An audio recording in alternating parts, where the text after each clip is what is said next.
Okay, so I'm going to be talking about the description, and the description of through-the-wall radar is using electromagnetic waves to penetrate through a wall, and these waves are going to bounce off a person or any object behind the wall, and it's going to send return waves back to the system. Let's draw a system here. And these waves are obviously electromagnetic. And now I'll talk about the system setup. So what's usually in the system setup is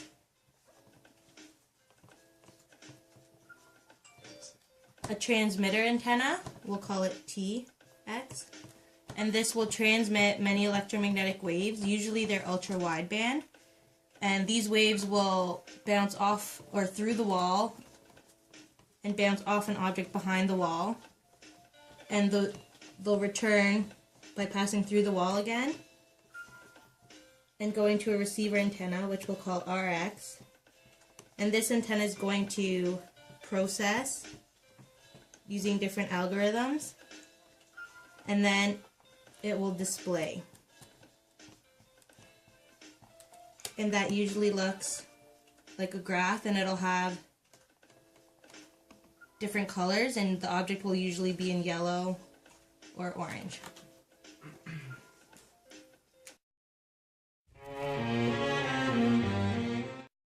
So I'm going to talk about modeling methods. The first one is step CW, which is just a continuous wave using the inverse Fourier transform. The second one is dual frequencies, which is phase coherency to determine range.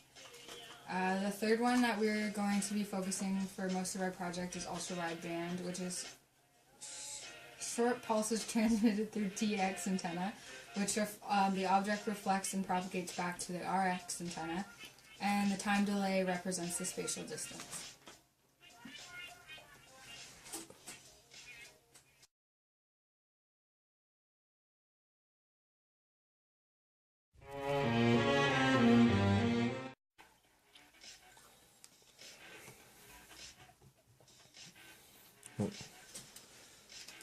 So I'll be speaking on the measurements of our through-the-wall radar.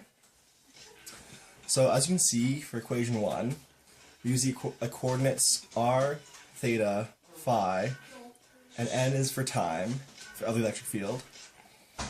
As the h tau x is our transfer function of the transmitting antenna.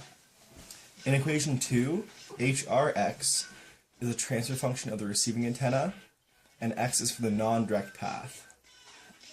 In equation 3, CA represents the direct path. So as you can see, equations 1 and 2 are used to create equation 3, which is our basic measurement model. So in addition to the mathematical expressions used to describe the apparatus also operates in 4 different capacities. The first capacity is referred to as 0D, and apparatuses like these can only describe movement. 1D describes movement and range, where 2D describes movement, range, and angle. And finally, there are 3D apparatuses that are able to describe movement, range, angle, and elevation of the target.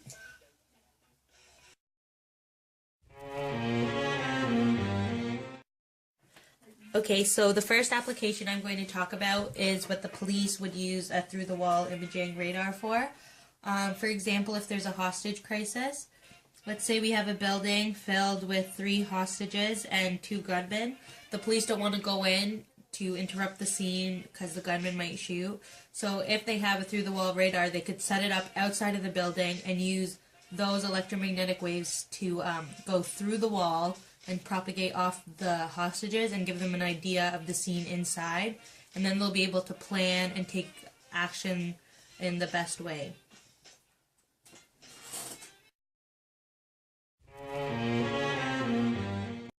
Is military applications, and basically the Army can use it to see how many enemies are inside of a building, where they're located, and the number of enemies inside of the building as well. They can basically use this radar to plan accordingly for their attack inside of the building, and to to strategize better.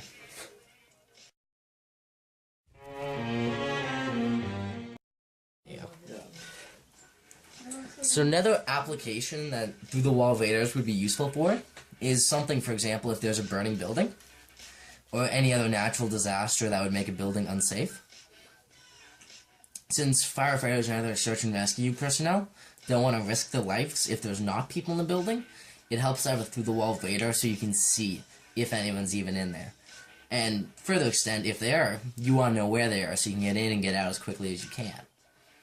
Which is why this works so well. So you can have a zero-dimensional one to see if people are in there, and you could even have up to a three-dimensional one to find where the people are. Now we can see them through the windows, but there may be more people in the building that we just can't see. Which is why this is so useful. It can save lives because if the firefighters need to go in, they can stay outside, and even so, they can respond quicker if they know where people are.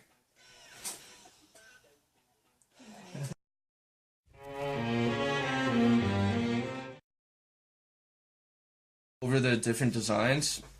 The first one is the Xaver 800. It's a portable system with unique mechanical design with folding wings, which allows compact and easy transport. Its operation is simple and intuitive. It has rich 3D imaging, which brings the scenario to life and allows easily understandable viewing from multiple angles.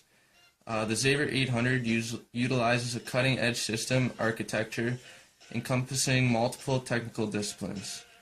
A novel and patented mechanical approach was designed for easy use during operation and transportation. It has a unique solution which uses ultra-wideband RF signals to generate 3D images of objects concealed by solid barriers such as walls, and the Xaver 800 technology is able to overcome these obstacles while transmitting very low and safe levels of power. The second design is the Xaver 100, which utilizes the same state-of-the-art technology found in the Xaver 800. It's a micro-power ultra-wideband sensor that operates at very high bandwidth and enables reliable detection and industry-leading object resolution. It has patented image reconstruction algorithms are used to cope with the cluttered environments, resulting in a high quality and intuitive image. Simple operation and compact packaging are key features of the design. With its compact form factor, the Xaver 100 is designed to be a professional-born tool to provide immediate and crucial situational awareness information. And the last one is the Xaver 400. It's a compact, lightweight, and durable personal device optimized for the speed of tactical entries. The Xaver 400 gives special ops and rescue forces critical information in real time about the number of people and their location behind a wall. It shows a top-down view of the room so the target is clear. A calibrated grid helps to assess the distance between the targets as well as the target's distance from the system.